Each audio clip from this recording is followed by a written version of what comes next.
Hey everyone, this is Mike with the One Stop Co-op Shop, and today I'm reviewing The Gang, the cooperative poker game. And no disclaimer for this one, I borrowed my friend's copy. In The Gang, 3 to 6 players are playing a game of Texas Hold'em, which is a poker game where you each get 2 whole cards, and then 5 more cards are dealt face up, and everyone makes the best hand they can. But here the game is all about limited communication and correctly identifying who has the strongest and weakest hands without communicating it directly by taking different colored chips as you deal the different cards into the hand and trying to suss out based on that who's paired up, who has the highest high card, those kind of things. You have to win 3 hands before you lose 3 hands, and there are challenge cards and helper cards to jazz up the gameplay. So let's discuss 5 key things to know about The Gang. So first, my number 5, which is a mix, is that this is cooperative poker, and that is pretty cool. I have not personally seen a cooperative poker game before. Now, that being said, it loses, at least for me, the core fun of what poker is, because as you're pairing up and getting better or worse hands,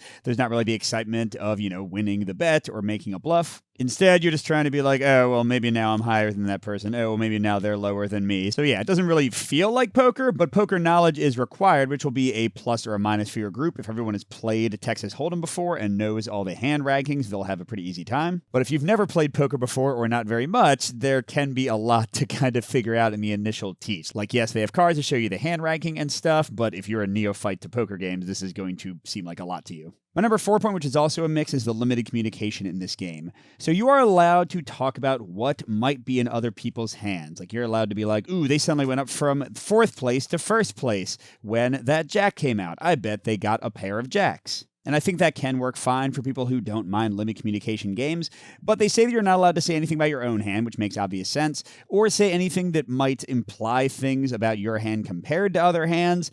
And long story short, this has all felt a bit awkward for us in our plays in the different groups I tried, because in the end, I found we didn't really talk much at all. The limitations on the communication made the sort of free-form nature of it not work out too well, at least for my groups. I won't say that that'll automatically happen with your groups too. But yeah, so the limited communication can be interesting and you can suss things out, but at the same time, it can feel a little bit restrictive and too open at the same time. I don't know.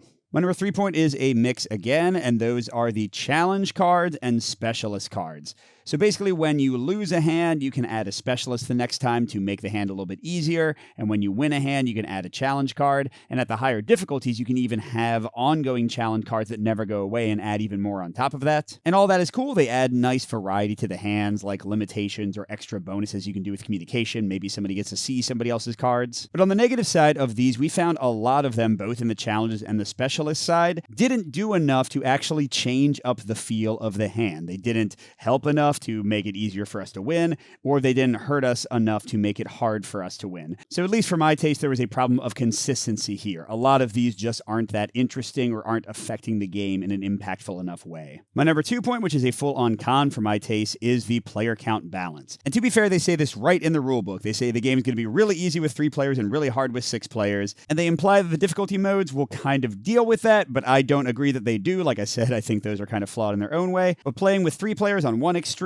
means you only have 3 hands to rank, and we just found it to be super easy, even on the higher difficulty settings. And then my 6-player games, where there's just a ton of hands to rank, there would often be 3 or 4 hands that all just had a high card, and trying to figure out, oh, well, that person has a 10, and that person has a 9. It just felt very random who would win and who would lose. So the game can work well in the middle player ranges, 4 and 5, but yeah, I can't really recommend it at either 3 or 6. I think it falls apart pretty quickly. And finally, my number 1 point, which is again a mix for my taste, you can tell I don't necessarily love this game very much, is the actual chip evaluation and grabbing. So the basic idea is that in each round, you all are going to grab chips of different values, kind of in whatever order you want and whatever timing you want. And if one person grabs a chip that you think you should have, you can grab it back, and they can grab it back from you, but only when everyone has a single chip will the round actually stop. And this can be fun, this can be goofy, this can be chaotic when like 2 people really have a strong hand, they just keep on going back and forth, but also it just feels a little too chaotic and a little too unfocused. And often you just don't really know what the heck is going on. Like, I've got a jack, I guess I could be a 2,